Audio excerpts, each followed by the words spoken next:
Ya está. Buenos días a todos. Vamos a comenzar. ¿Qué vamos a ver el día de hoy? Bueno, vamos a empezar con el estudio de los conjuntos Jordan medibles. ¿Qué son esos conjuntos? Bueno, al ratito los vamos a definir de manera formal.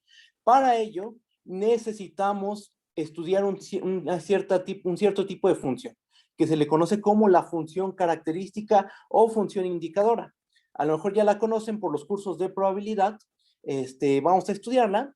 Vamos a ver algunas propiedades elementales de la función característica y a partir de esa función vamos a definir lo que es un conjunto Jordan medible y lo que es la medida de Jordan de un conjunto Jordan medible.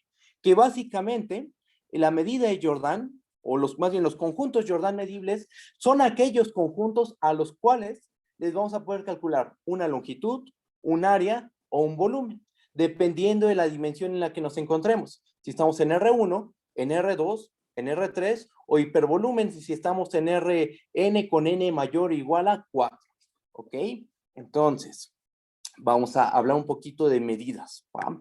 Ese es el plan. Vamos a hacer un pequeño, realmente es un pequeño repaso de lo que vimos en las clases pasadas antes del paro. Y bueno, vamos a comenzar. Como siempre, cualquier duda que haya, díganme por favor, ¿va? La duda que sea es bienvenida, ¿ok? Bueno, pues empezamos.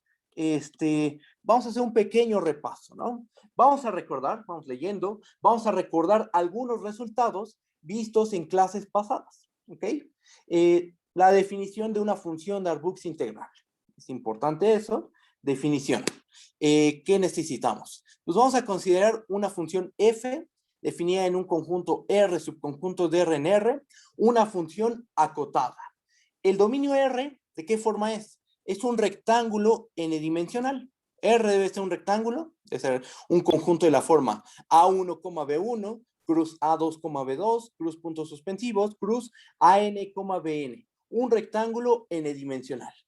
Decimos que F es Darboux integrable sobre el rectángulo R si y solo si el supremo del conjunto de las sumas inferiores de F respecto a la partición P, donde P pertenece al conjunto de todas las particiones sobre el rectángulo R, debe de coincidir con el ínfimo del conjunto de las sumas superiores de F respecto a la partición P, tal que P es cualquier partición, se mueve en el conjunto de particiones sobre el rectángulo R. Cuando este supremo y este ínfimo coinciden, entonces se dice que la función f es una función Darboux integrable. Y además, este valor común, este valorcito común, lo vamos a denotar como la integral de f sobre el rectángulo R. ¿Okay? Definición fundamental en todo esto. Cualquier duda, díganme, por favor. Voy a bajar tantito, ¿eh? Si hay dudas, me dicen. Una observación. En general, si tenemos una función de un rectángulo n-dimensional R, subconjunto de Rn en R, una función acotada, que puede o no ser Darboux integrable, sea como sea esa función, siempre se va a tener esta desigualdad. ¿Ok? Déjenme ver el chat tantito. Alguien dice lo siguiente, alguien comenta lo siguiente. Estaba viendo el libro de Peirce y estaba viendo que la definición de integral de Riemann es la misma que nos dio usted como integral de Darboux. Esa definición, ¿a quién le pertenece o qué diferencia hay? Ah, bueno, es que nosotros estamos diferenciando, estamos pensando que hay dos tipos de integrales. La integral de Darboux y la integral de Riemann. La integral de Darboux es justo la que acabo de comentar. Acabo de dar la definición de una función Darboux integrable. La integral de Riemann, esa todavía no la hemos visto. Después vamos a ver que son equivalentes. Una función es Darboux integrable, sí, solo sí, la función es Riemann integrable. Y los valores de la integral deben de coincidir. La de Darboux y la de Riemann. Ajá. Algunos libros hablan de la integral de Darboux o la integral de Riemann como si fueran la misma integral, como el supremo, el conjunto de sumas inferiores, igual al ínfimo, el conjunto de sumas superiores. Eso es porque a lo mejor en este texto únicamente van a construir la integral de una manera. Entonces, es igual si le llamas Darboux o es igual si le llama Riemann en ese texto. Nosotros las estamos diferenciando. Una es la integral de Darboux, que es la que hemos estado estudiando, y la otra es la integral de Riemann, que ya comentamos en clases pasadas sobre la integral de Riemann, pero no la hemos estudiado a profundidad. Todavía falta estudiarla con mucho, mucho cuidado. ¿Ok? Después veremos cuál es la definición de una función Riemann integrable. De hecho, ya dimos la definición hace tiempo, pero nada más. Dimos la definición y hasta ahí nos quedamos. ¿Ok? A ver, ¿alguna otra duda? ¿No? Bueno, cualquier duda díganme, ¿eh? No, ¿de qué? Entonces, una observación. Vamos en esta observación. En general, si f es una función de un rectángulo n-dimensional R, subconjunto de Rn en R, una función acotada, sea o no sea Darboux integrable, no importa cómo sea, mientras sea acotada y esté definida en un rectángulo n-dimensional, siempre se tiene la siguiente desigualdad. Esta. El supremo del conjunto de sumas inferiores de f respecto a la partición P siempre va a ser menor o igual al ínfimo del conjunto de sumas superiores de f respecto a la partición P, donde P se mueve en el conjunto de particiones sobre el rectángulo R. Esta desigualdad siempre se va a cumplir, sea f Darboux integrable o no sea Darboux integrable. ¿Ok? Y a este número, al supremo del conjunto de sumas inferiores de f respecto a la partición P, se le conoce como la integral inferior y se denota de esta forma. Y al ínfimo del conjunto de sumas superiores de f respecto a la partición P, con P moviéndose en el conjunto de particiones sobre el rectángulo R, se le conoce como la integral superior y se suele denotar de esta forma. ¿Ok? Son cosas que ya sabemos, ¿no? Que ya se vieron en clases pasadas. Bajo, cualquier duda, díganme, por favor. Bajo. Y un teorema muy importante, ahí va a acabar el repaso, es una caracterización.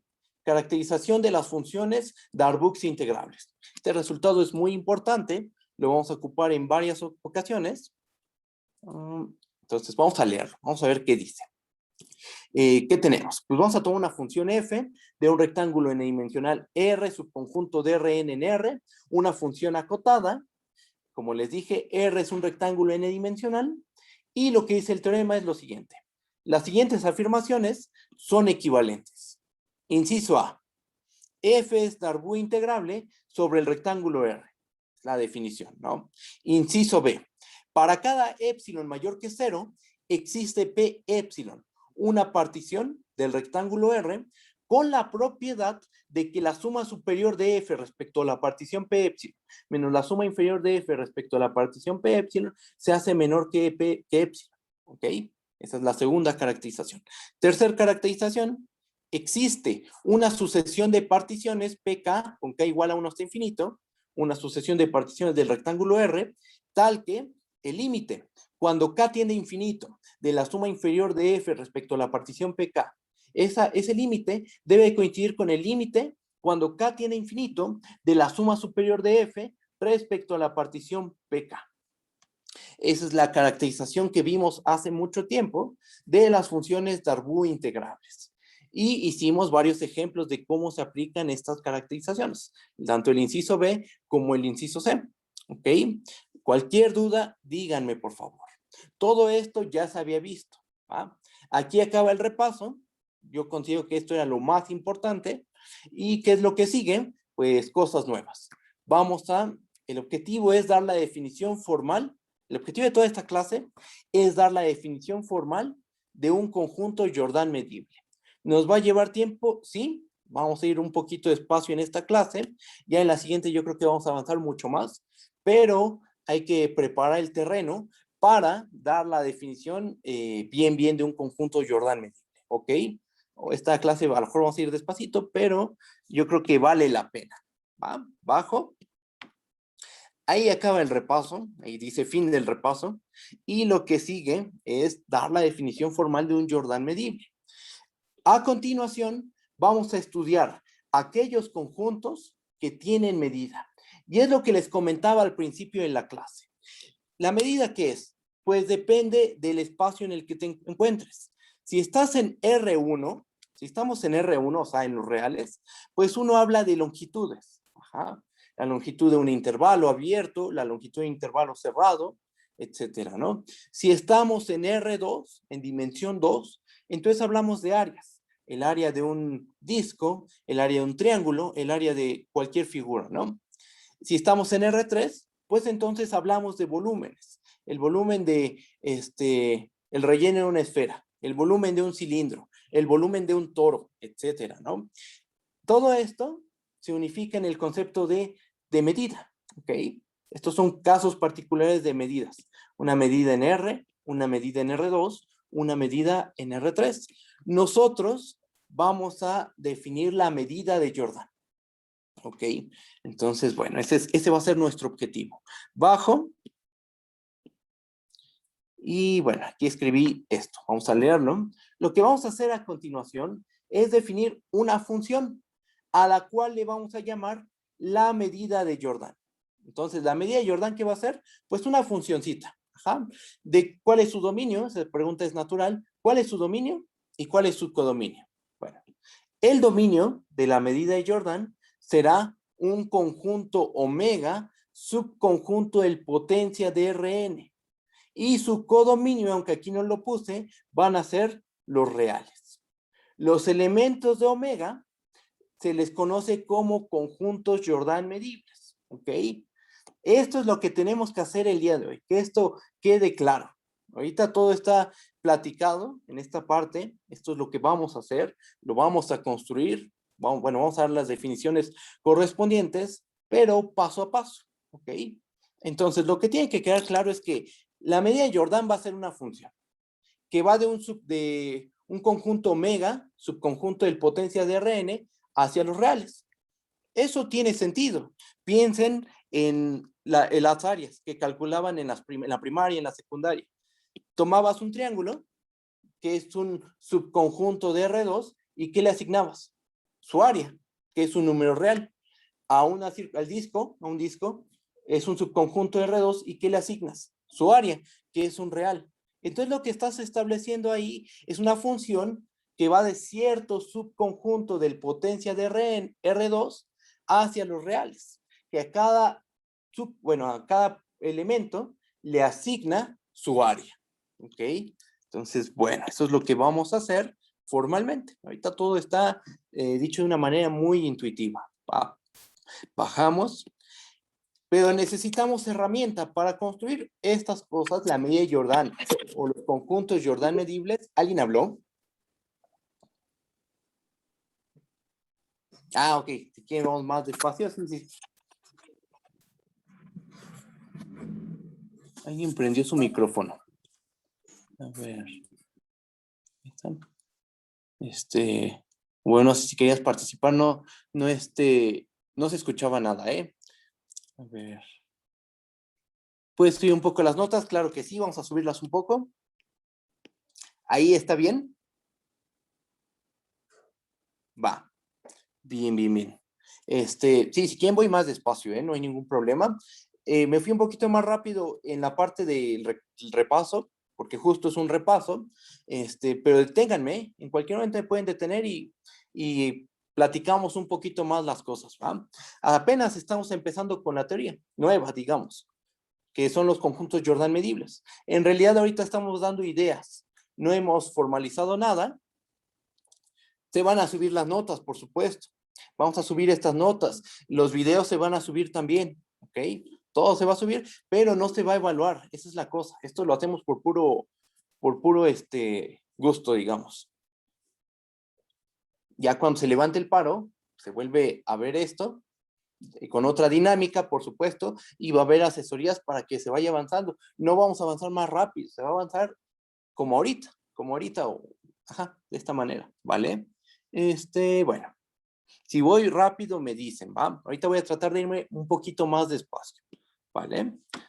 Te iba rápido porque sentía que esto era nada más como dar ideas, el repasito. Bueno, pues va, ahí va. Bueno, lo que necesitamos es herramienta. Herramienta para poder definir lo que es un Jordan medible y la medida de un conjunto Jordan medible. ¿ok? Para ello, vamos a definir lo que es una función característica, ¿va? Entonces, empecemos definiendo la función característica o indicadora de un conjunto A. Como ya les había comentado, esta función es conocida por aquellas personas que estudian probabilidad. Se define la función característica, la función indicadora, o aquellas personas que estudian teoría de la medida también. Bueno, vamos a dar la definición. Definición. Sea A subconjunto de Rn.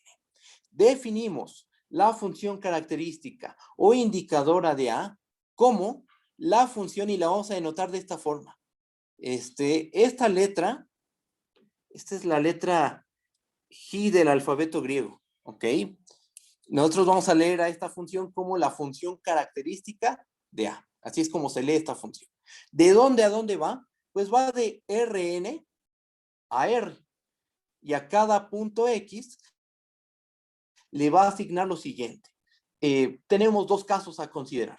Si el punto X se encuentra en A, pues la función va a valer 1.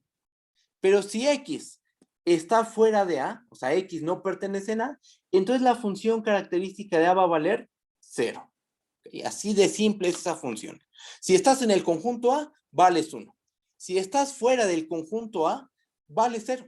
Así de simple es esta función. Solo toma dos valores, 1 o 0. Y se acabó. ¿Va? Bajo, geométricamente, ¿cómo se ve? Un dibujo bastante sencillo porque la regla de correspondencia es muy sencilla.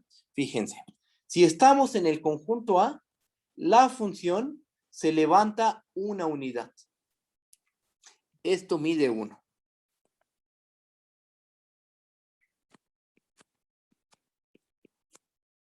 Esta altura mide 1. ¿Y qué pasa si nos quedamos afuera del conjunto A? Si nos quedamos fuera del conjunto A, entonces la función característica va a valer 0. ¿Ok? Esa es su regla de correspondencia.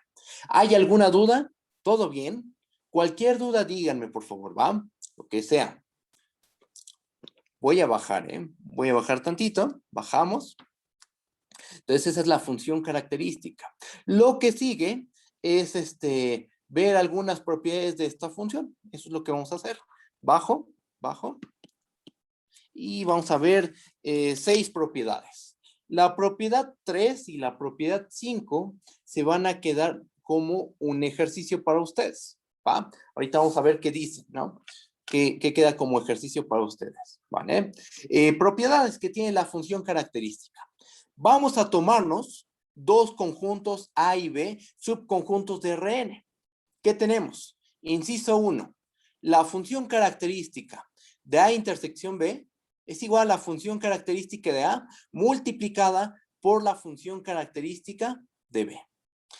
¿Qué más? Inciso 2. Si A es un subconjunto de B, entonces la función característica de A es menor o igual a la función característica de B. Inciso 3.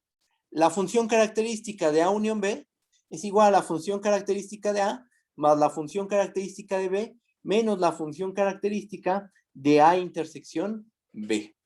4. Supongamos que A y B fueran ajenos. Tienes dos conjuntos A y B, los cuales son ajenos, y bajo esas condiciones, la función característica de A unión B es igual a la función característica de A más la función característica de B. 5. La función característica de A menos B es igual a la función característica de A menos la función característica de A intersección B. Y 6. 6 podríamos haberlo, pude haberlo omitido, pero se me hace un resultado bastante interesante. O sea, el inciso 6 no lo vamos a ocupar realmente, pero es un resultado que involucra la función característica y que es bastante padre. A mí me hace padre este resultado. Sea f de Rn, el 0,1, esta cosa que denota es el conjunto de todas las funciones que van de Rn hacia el conjunto que tiene por elementos a 0 y 1. O sea, son funciones que solo pueden tomar o el 0 como valor el 0 o el 1. Agárrate ese conjunto de funciones. Ocurre que la función phi, que va del potencia de Rn hacia el conjunto de funciones de Rn hacia el 0, 1, el conjunto que tiene con elementos a 0 y 1, que a cada subconjunto de Rn le asignas la función característica, esa función resulta ser biyectiva. O dicho de otra forma, si tienes una biyección, ¿qué quiere decir intuitivamente? Que si tú tienes una biyección, ¿qué cumplen esos dos conjuntos? Pues esos dos conjuntos, el dominio y el codominio, tienen la misma cardinalidad. Entonces, este resultado también lo podemos ver de la siguiente manera, como aparece en el paréntesis. La cardinalidad del potencia de Rn es igual a la cardinalidad del conjunto de funciones de Rn al conjunto con dos elementos, a saber 0 y 1. ¿Ok? Esto es lo que tenemos que ver. Como ya les había comentado, el inciso 3 va a quedar como un ejercicio para ustedes. El inciso 5 también. Los demás sí los vamos a probar. Todas estas igualdades son igualdades de qué? De funciones, estamos de acuerdo. Esta es una función, ¿ok? Esta es una función. Entonces lo que vamos a ver es que ciertas igualdades de funciones, ¿ok? Bajo.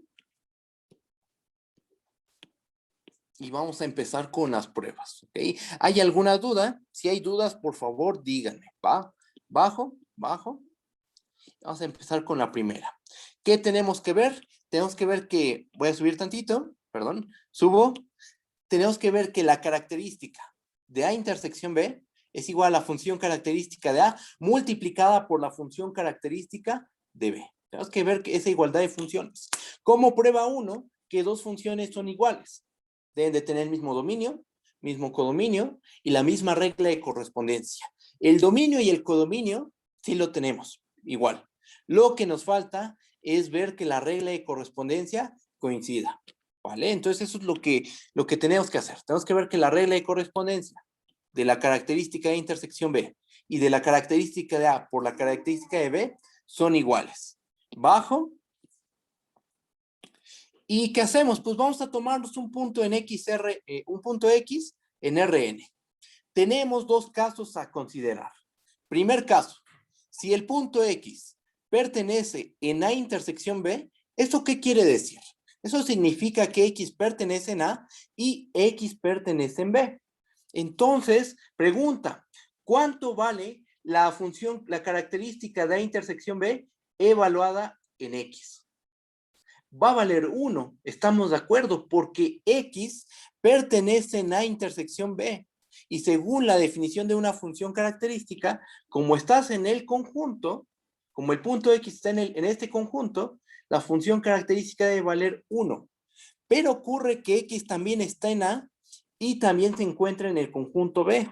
Entonces la característica de A evaluada en X vale 1 también. Y la característica de B evaluada en X también vale 1. ¿Ok? Entonces, ¿qué tenemos? Que la característica de A intersección B evaluada en X, por un lado, vale 1. 1 lo podemos expresar trivialmente como 1 por 1. Y eso es lo mismo que la característica de A en X por la característica de B en X. ¿Ok? ¿Qué pasó? Pues que las reglas de correspondencia de la función característica de A intersección B y de la función característica de A por la función característica de B coinciden en el caso en que X se encuentra en A intersección B. ¿Qué pasa si nos encontramos fuera de A intersección B?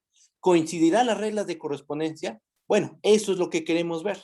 Y este es el segundo caso que tenemos que considerar.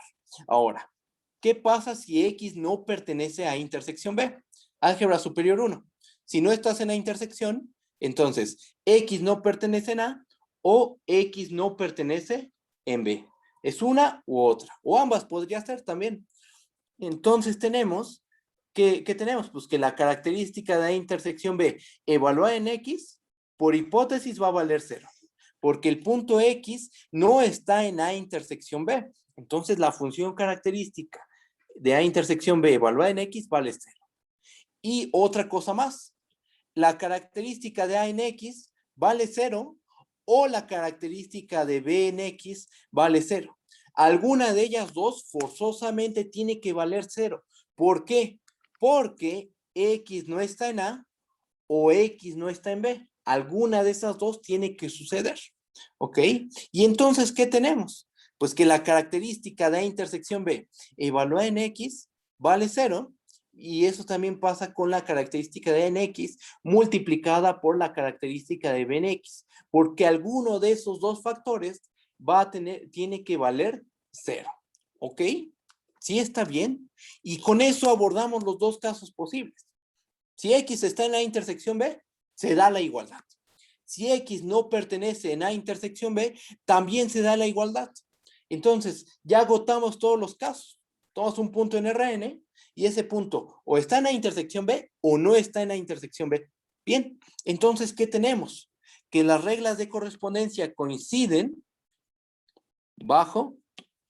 De los dos casos, se concluye que para todo X en Rn, estando en A intersección B o no estando en A intersección B, sin importar dónde te encuentres, la característica de A intersección B en X es igual a la función característica de A en X multiplicada por la función característica de B en X. Se tiene la igualdad, ¿va? Y ahí se acaba el inciso 1, que esto es justo lo que queríamos probar.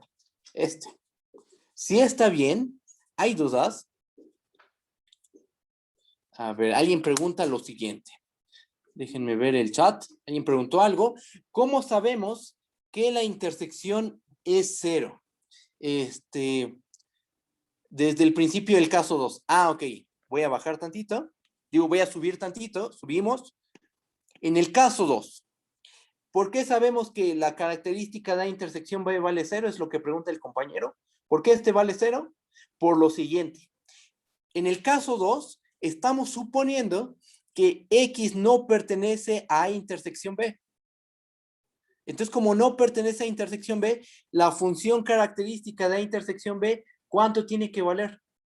0, por definición. Vamos a subir tantito. Vamos a ver la definición de la función característica. Aquí vamos a cambiarle el nombre tantito. Vamos a cambiarle el nombre. Vamos a llamarle, no sé, H.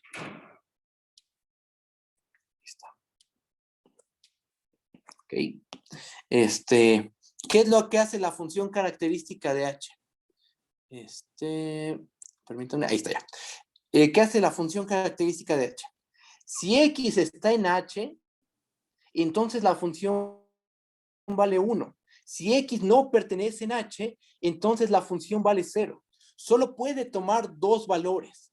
En el caso particular en que H es A intersección B, como en el teorema, entonces, ¿qué tenemos?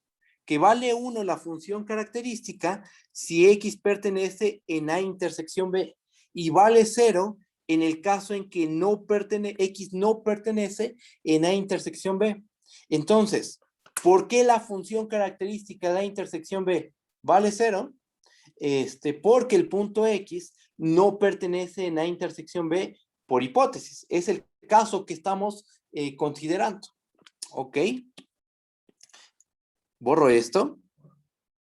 Déjenme, le pongo los nombres que tenía antes, ¿no? Esta cosa.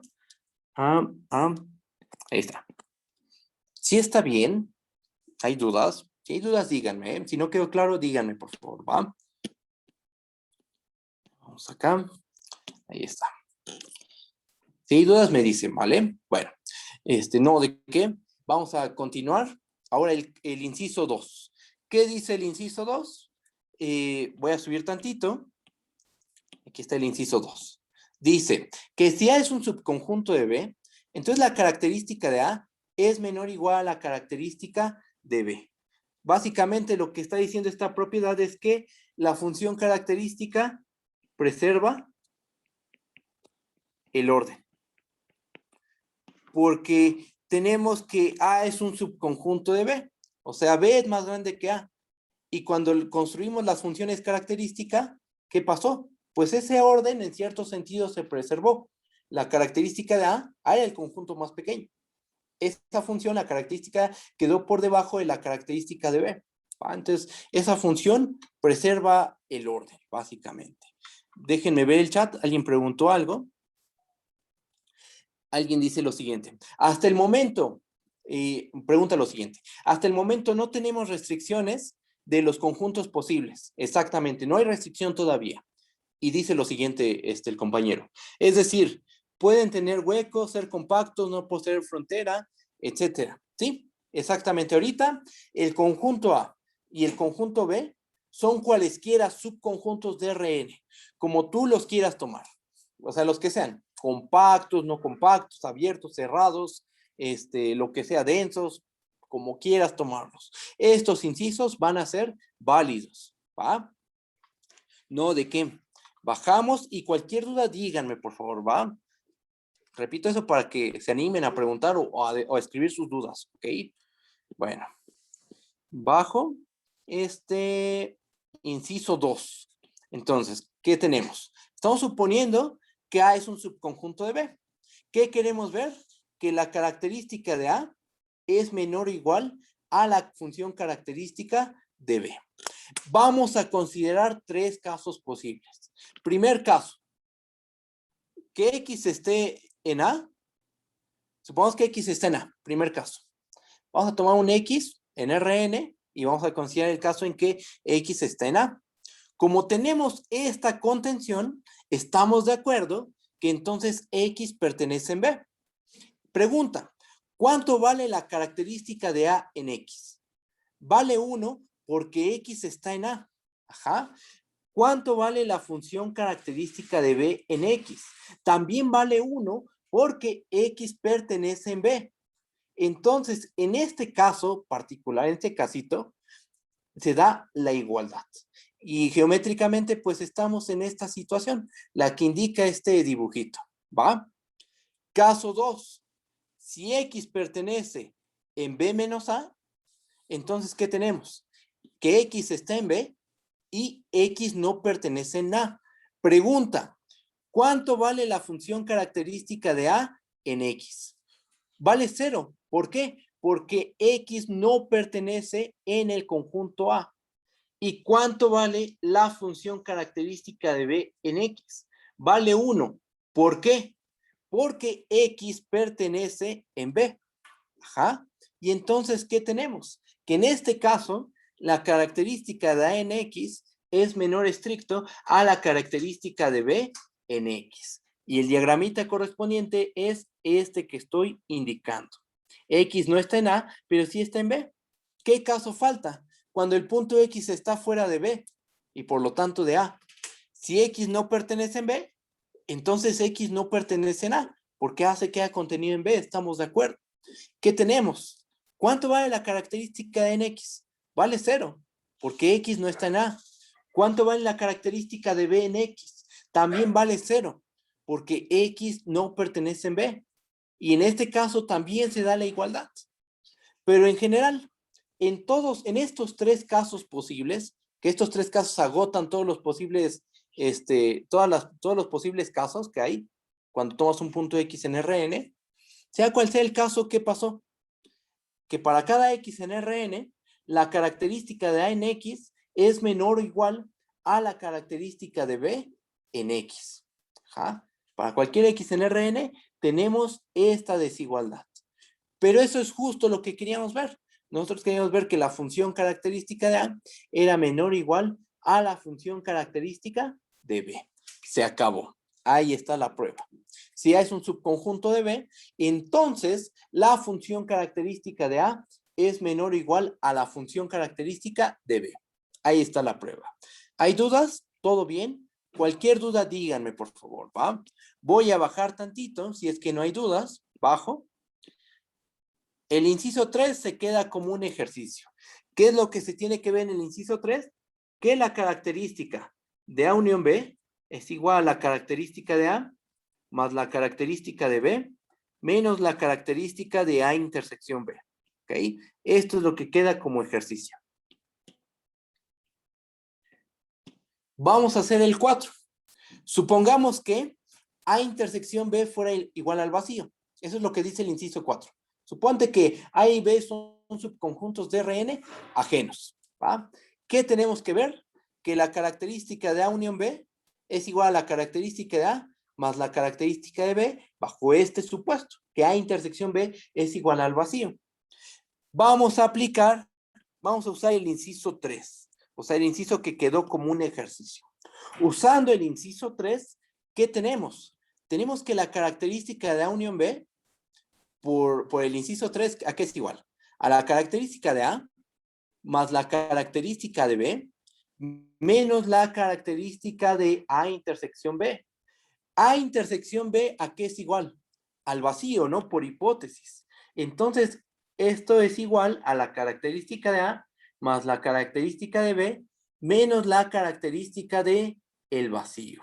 Y yo les afirmo que eso es igual a la característica de A más la característica de B.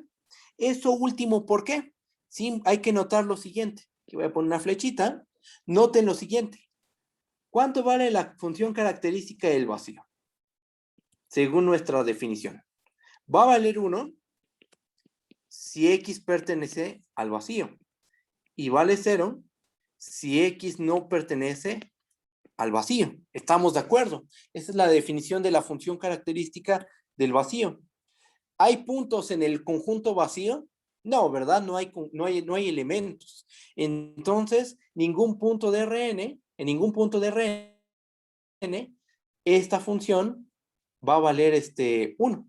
En todos los puntos de Rn, la función característica del vacío vale 0. Entonces, realmente esta función, esta de aquí, es la constante 0. Si la añado, si la resto, no va a pasar nada. No afecta a los demás términos. Que en este caso, pues nos queda la característica de A más la característica de B. Y se acaba. ¿Va? ¿Está bien? ¿No hay dudas? Y ahí acaba la prueba. ¿No? Bajamos. Bajo, bajo, bajo.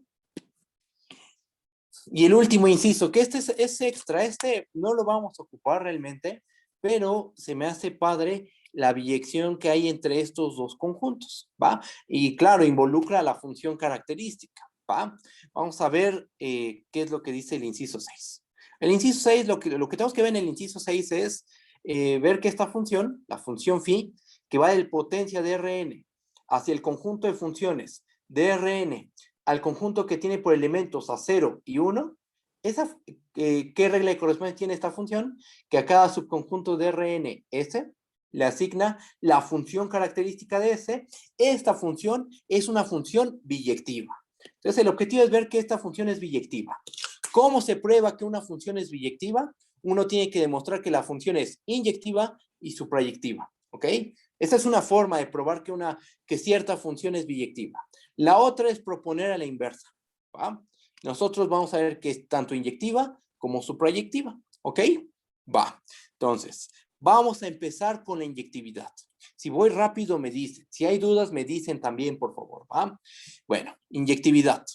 Vamos a tomar dos elementos del dominio. ¿Cuál es el dominio? El dominio es el potencia de Rn. Entonces tomamos S y T, elementos del potencia de Rn, tales que phi de S es igual a phi de T. Es decir, la característica de S es igual a la característica de T. ¿Qué tenemos que probar? Nuestro objetivo es probar que el conjunto S es igual al conjunto T. Ese es nuestro objetivo. Probar que el conjunto S es igual al conjunto T. Son conjuntos. S y T son conjuntos. ¿Cómo pruebas que dos conjuntos son iguales? Pues la doble contención. Entonces vamos a aplicar doble contención para ver que estos dos conjuntos son iguales. Va. Vamos a tomarnos un X en S fijo por arbitrario, el que sea. Tómate un punto X en S. ¿Qué tenemos?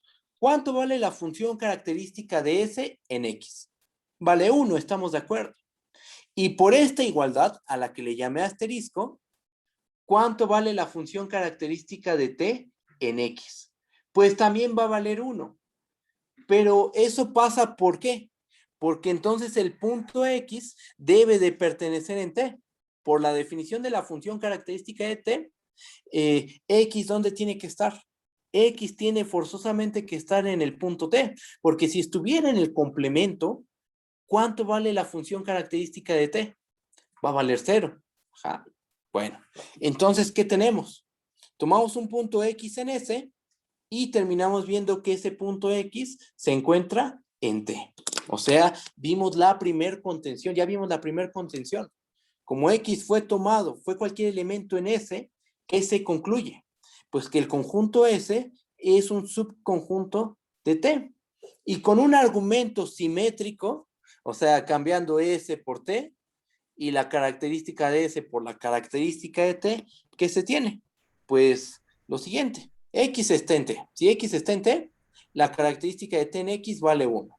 Por asterisco, la característica de S en X también vale 1, lo cual implica que X está en S. Si se dan cuenta, el único cambio es cambiar a S por T. Cambiar la característica de S por la característica de T. Esa es la única diferencia en ambos argumentos. Pero en esencia es la misma técnica, ¿va? ¿Qué pasó al final? Pues que todo punto de T, vimos que es punto de S, y como X fue cualquier elemento de T, ¿qué se concluye? Que T es un subconjunto de S. Tenemos la doble contención y por lo tanto S es igual a T. ¿Y eso qué? ¿Eso por qué lo hicimos? Ah, porque queríamos probar que esta función phi, esta funcioncita, es inyectiva. ¿Cómo lo hicimos? Pues tomamos dos elementos del dominio, o sea, dos elementos del potencia de Rn, que tienen la misma imagen. ¿Y qué vimos? Que como tienen la misma imagen, vimos que son el mismo elemento. ¿Ok? Y se acaba la prueba de la inyectividad. Si está bien, hay dudas, todo bien. Si hay dudas, díganme, por favor. ¿Vale? Voy a bajar tantito. Bajo.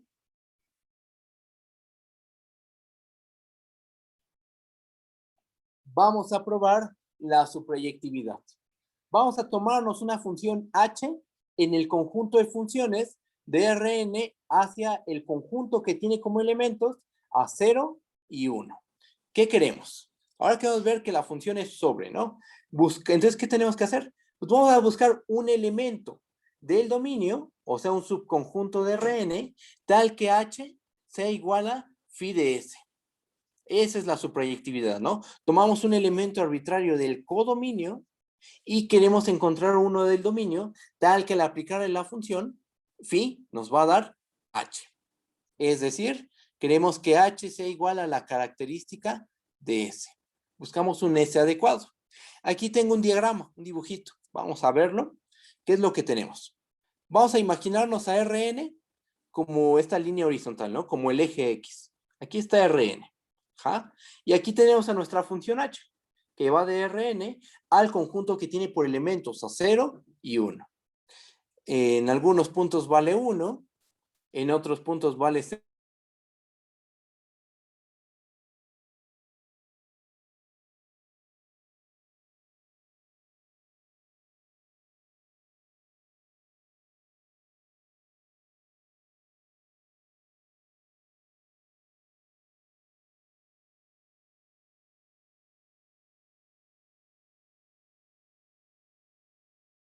Profe, creo que ya no se escucha.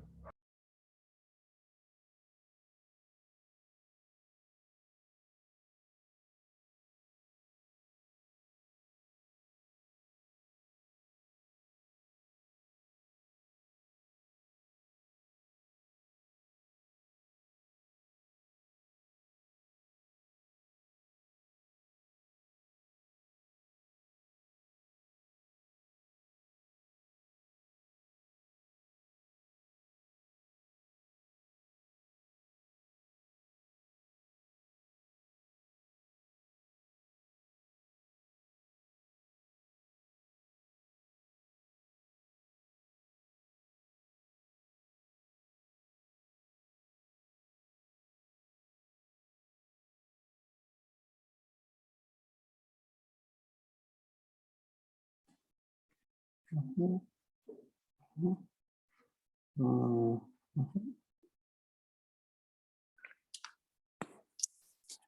A ver, ¿qué más? Chan, chan, detener video. Hola, ¿sí se escucha?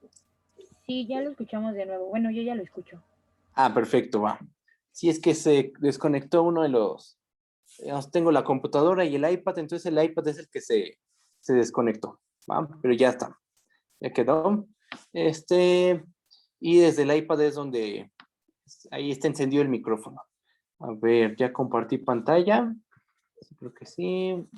¿No? Déjenme ver. Compartir. No, pantalla. Comenzar. Ahí voy, ¿eh? Empezamos de nuevo.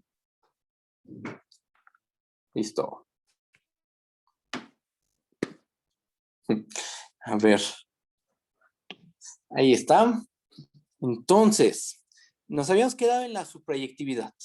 La subproyectividad de la función phi. ¿Ok? Queremos ver que la función phi es subproyectiva. ¿Qué hacemos? Tomamos un elemento del codominio. El codominio es el conjunto de funciones de Rn a el conjunto que tiene como elementos a 0 y 1. Este es el codominio. Entonces tomamos un elemento ahí. O sea, tomamos un H que pertenece en este conjunto. ¿Qué queremos? Queremos un elemento del potencia de Rn, o sea, un subconjunto de Rn, tal que H sea igual a phi de S. ¿Ok? ¿Eso qué quiere decir? Eso quiere decir que queremos un conjunto S tal que H sea igual a la característica de S. Entonces les había dicho, bueno, pues vamos a ver este dibujito. Vamos a pensar que Rn es el eje X. Solo es vamos a dar una idea. Ajá. Rn es el eje X. ¿Ok? Esta función H, pues toma tanto el valor 1 como el valor 0. Entonces el truco en esta parte es fijarnos en aquellos puntos donde la función H vale 1. O sea, todos estos puntitos. En este punto,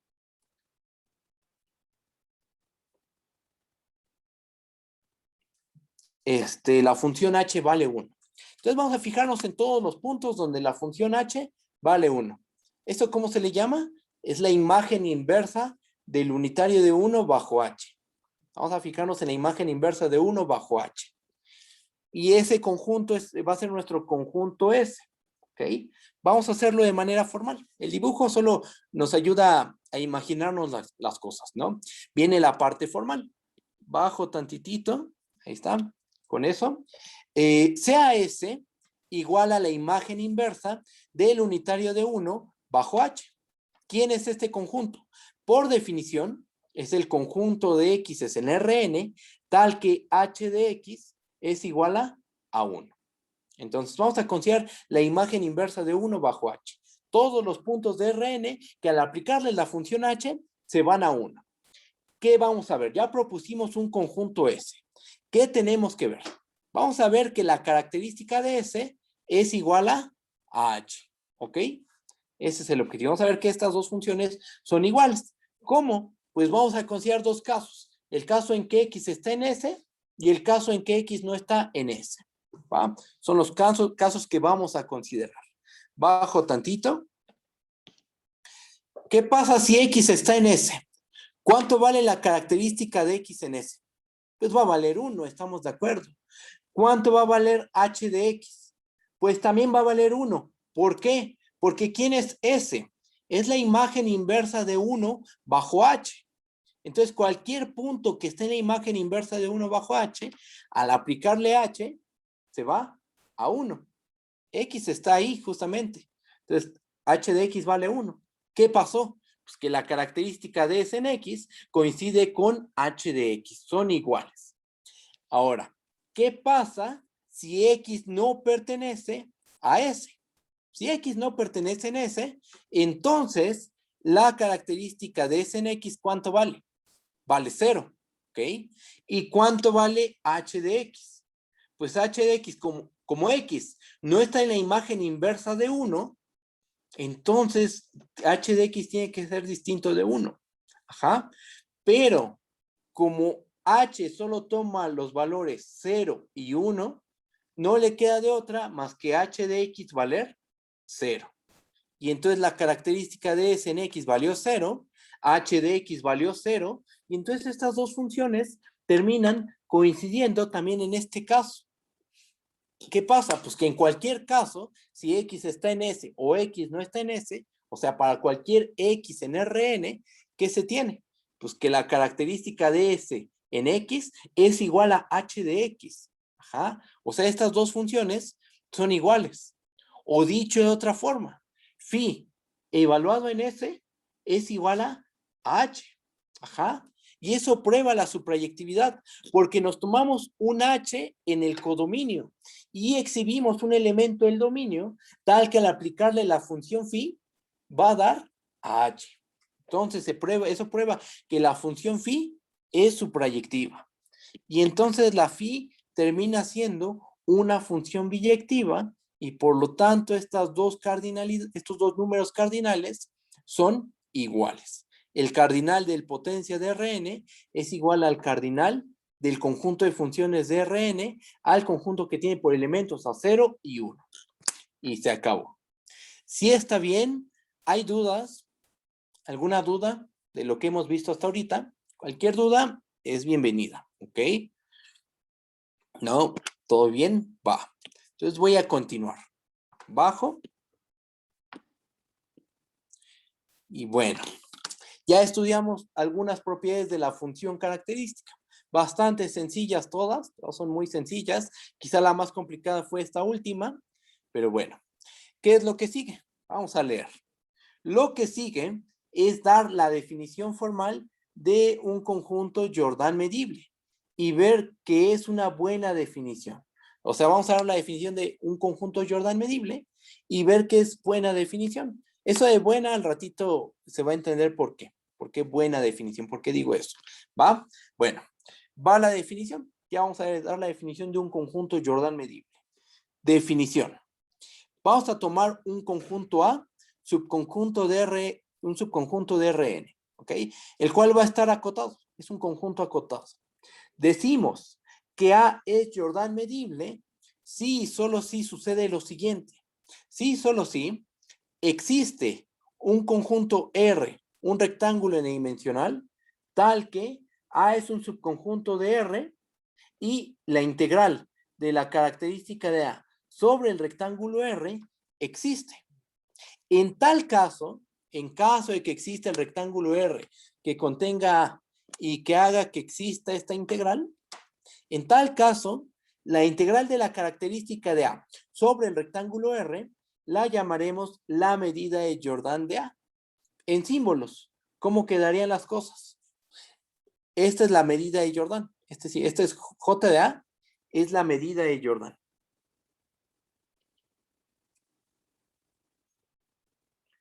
¿Y cómo se calcula?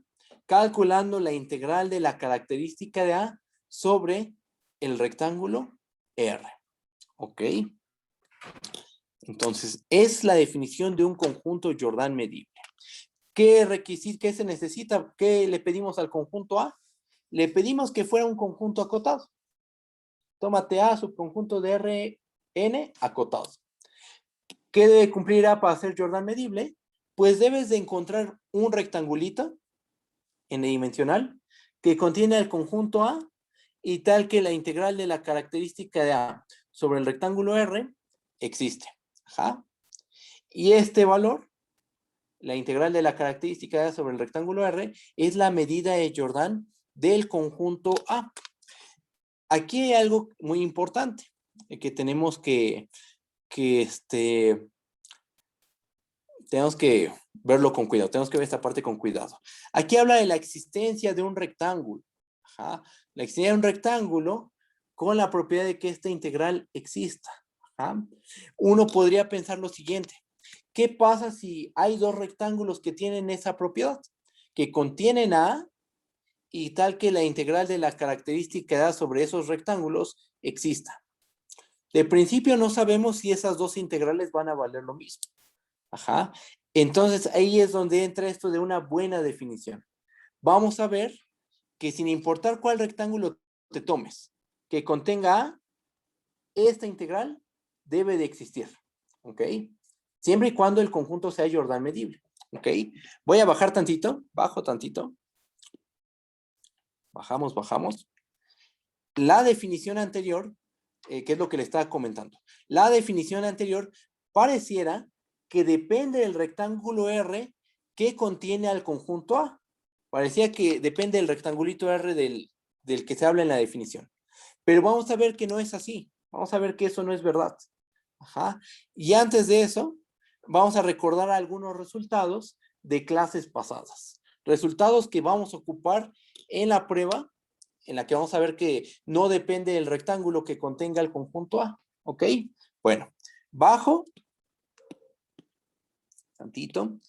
Cualquier duda me dicen. A ver, déjenme ver el chat. Creo que no hay nada. Ah, ok. Ya. Entonces, vamos a ver vamos a recordar algunas cositas que ya habíamos visto. ¿Ah? Primer teorema, esto ya lo habíamos visto, es un simple recordatorio. Aditividad sobre la región de integración. ¿Qué es lo que dice este teorema? Bueno, pues vamos a conseguir una función f, subconjunto de un rectángulo n-dimensional, R subconjunto de Rn en R, una función acotada. Como les dije, R es un rectángulo n-dimensional.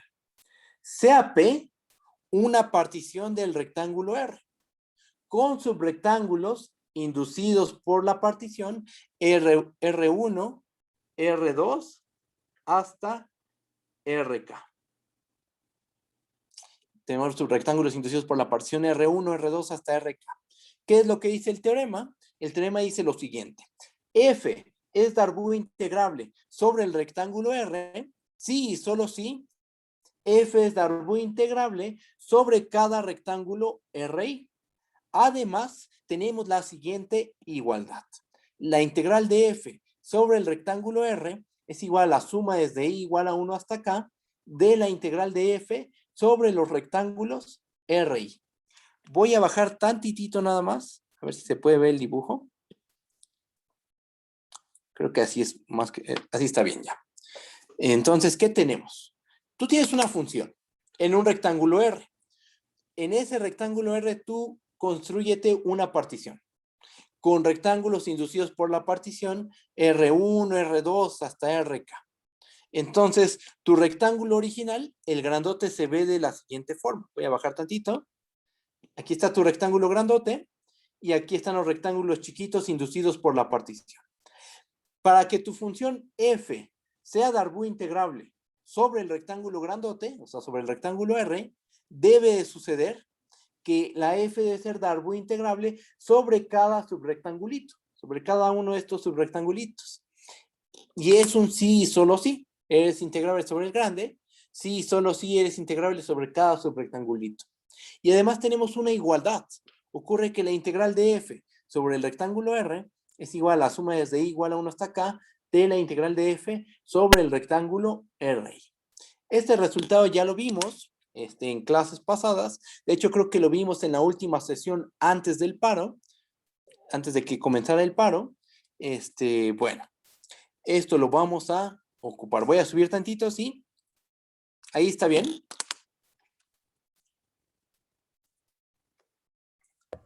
Sí. Vale, vale. Entonces, bueno, este es uno de los resultados que vamos a ocupar para ver que la definición de un conjunto Jordan medible no depende del rectángulo que contenga el conjunto. ¿Ok? Primer resultado. Voy a bajar. ¿Está bien? Si hay problemas, me dices, ¿va? ¿Bajo? Bajo, bajo, bajo, bajo. Ahí está. Otro resultado más, que también lo vimos, les di un esbozo de la prueba, que es el siguiente. Tienes una función acotada sobre un rectángulo n-dimensional, como siempre, una función acotada, dominio un rectángulo n-dimensional, con esta propiedad, que la f valga 0 en todos los puntos del interior del rectángulo R. Bajo esas condiciones, la f, lo que dice el teorema es que la f es una función Darboux integrable sobre el rectángulo R y que además esta integral debe de valer 0. Tienes tu función sobre un rectángulo R y ocurre que en el interior de ese rectángulo, en el interior del rectángulo, la función vale 0. En la orillita, sepa cuánto vale. A lo mejor vale 1, 2, 3, pi, quién sabe qué valores toma en la orilla. Pero en el interior del rectángulo, la función vale 0. Entonces, lo que dice este teorema es que automáticamente, bajo esas condiciones, la f es Darboux integrable sobre ese rectángulo y que la integral de f sobre ese rectángulo debe de valer 0. Geométricamente, ¿cómo se ve este resultado? Pues así, de esta forma, como se ve en este diagrama, ¿no? Tenemos nuestro rectángulo R y ocurre que en el interior la función vale 0, que es todo lo que está de azul. Ajá. Y en la orillita, pues a lo mejor toma valores distintos de 0. Aquí está. Toda la orillita a lo mejor toma valores distintos de 0. Esa función, una función con esas características, siempre va a ser una función Darboux integrable y siempre esa integral va a valer 0. ¿Ok? Eso lo vimos, les di el esbozo de la prueba, lo dejé como ejercicio para que ustedes la terminaran y ya, ahí está. Esos dos resultados. Necesitamos un lemita bastante sencillo, que a lo mejor ustedes hasta ya lo probaron en algún momento por su cuenta. Lema: la intersección finita de rectángulos n-dimensionales es un rectángulo n-dimensional. O sea, tomas dos rectangulitos n-dimensionales, los intersectas y eso siempre te va a dar un rectángulo n-dimensional. Basta con la intersección finita. Si es una intersección infinita, sí nos va a dar o un rectángulo n-dimensional o un punto. Eso es lo que pasaría en el caso en que quisiéramos tener una infinidad de intersectantes. Pero no necesitamos ese resultado. Nos basta con intersecciones finitas, ¿va? No nos vamos a ir tan lejos. ¿Okay? Vamos a hacer la prueba. La prueba es muy sencilla. Basta considerar dos rectángulos n-dimensionales. Y después, por un argumento inductivo, se prueba para cualquier cantidad finita. ¿Va? Tomamos R como el rectángulo A1, B1, cruz A2, B2, cruz puntos suspensivos, cruz AN, BN. Ese es nuestro primer rectángulo n-dimensional. Y vamos a considerar el conjunto T, definido como C1, D1, cruz C2, D2, cruz puntos suspensivos, cruz CN, DN. Ese es el segundo rectángulo n-dimensional. Tenemos dos rectángulos n-dimensionales. Vamos a anotar lo siguiente. Vamos a intersectarlos. ¿Quién es R intersección T? Esta igualdad es una igualdad meramente de conjuntos, de álgebra. Ajá. R intersección T, hacemos la intersección factor por factor, o sea, primer factor con del conjunto R con primer factor del conjunto T. Segundo factor del conjunto R con segundo factor del conjunto T. Así vamos intersectando y nos van quedando estas intersecciones, este conjunto. A1, B1, intersección C1, D1, cruz A2, B2, intersección C2, B2, cruz, puntos suspensivos, cruz AN, BN, intersección CN, DN. Entonces, R intersección T es este producto cartesiano. Nosotros, por cálculo 1, en cálculo 1, se probó que la intersección de intervalos cerrados es un intervalo cerrado. Eso, tomas dos intervalos cerrados, al intersectarlos, eso te arroja un intervalo cerrado. ¿Ok? Entonces, ¿qué tenemos? Que R intersección T, ¿qué es? Es el producto cartesiano de n intervalos. Este es un intervalo. El primer factor es un intervalo. El segundo factor también es un intervalo. El tercero, el cuarto, hasta el enésimo factor, todos son intervalos. Y por definición, eso es un rectángulo n-dimensional. Y entonces de ahí se concluye, por lo cual, R intersección T resulta ser un rectángulo n-dimensional. Fin de la prueba. Si está bien, ¿hay dudas? ¿Todo bien? Cualquier duda, díganme, por favor. La duda que sea es bienvenida, ¿va? Entonces, ¿qué tenemos? Que la intersección finita de rectángulos n-dimensionales es un rectángulo n-dimensional. Bueno, ahorita lo probamos para dos factores, dos intersectandos. Por un argumento inductivo bastante sencillo, se prueba que la intersección finita de rectángulos n-dimensionales es un rectángulo n-dimensional. ¿Va? ¿Sí está bien? No hay dudas. Hasta ahorita tenemos tres resultaditos, ¿no? Este lema, este teoremita de que si la función vale 0 en el interior del rectángulo, inmediatamente es Darboux integrable y su integral vale 0. Ese es otro. Y el de la aditividad, ¿no? Sobre la región de integración. Si tienes tu rectángulo grandote y lo particionas, entonces la función es dar V integrable en el grandote, sí, solo si es grandote en cada subrectangulito. Y aparte la igualdad que tenemos, ¿no? Que esta la vamos a ocupar al ratito. Esta igualdad, ¿ok? Esos tres resultaditos ya. Bueno, hicimos el recordatorio de estos dos. Este lema pues fue algo nuevo, bajo, y una definición más, y con eso ya podemos ver que la definición de conjunto Jordan medible no depende del rectángulo que contenga el conjunto A. Va la definición. ¿Qué necesitamos? Pues vamos a considerar dos rectángulos n-dimensionales. Un rectángulo R, A1, B1, cruz A2, B2, cruz AN, BN. Ahí está nuestro primer rectángulo n-dimensional. Y tenemos otro rectángulo n-dimensional T, C1, D1, cruz C2, D2, así hasta cruz CN, DN. Este es el otro rectángulo n-dimensional. Con la característica de que T es un subconjunto de R. O sea, el rectángulo n-dimensional T está contenido en el rectángulo n-dimensional R. Eso dicho de otra forma, es que el intervalo CI, DI está contenido en el intervalo AI, BI para cada I igual a 1 hasta N. Esto que está en el paréntesis y esta contención son lo mismo, ¿ok? A partir de estos dos rectángulos, a partir del rectángulo T, vamos a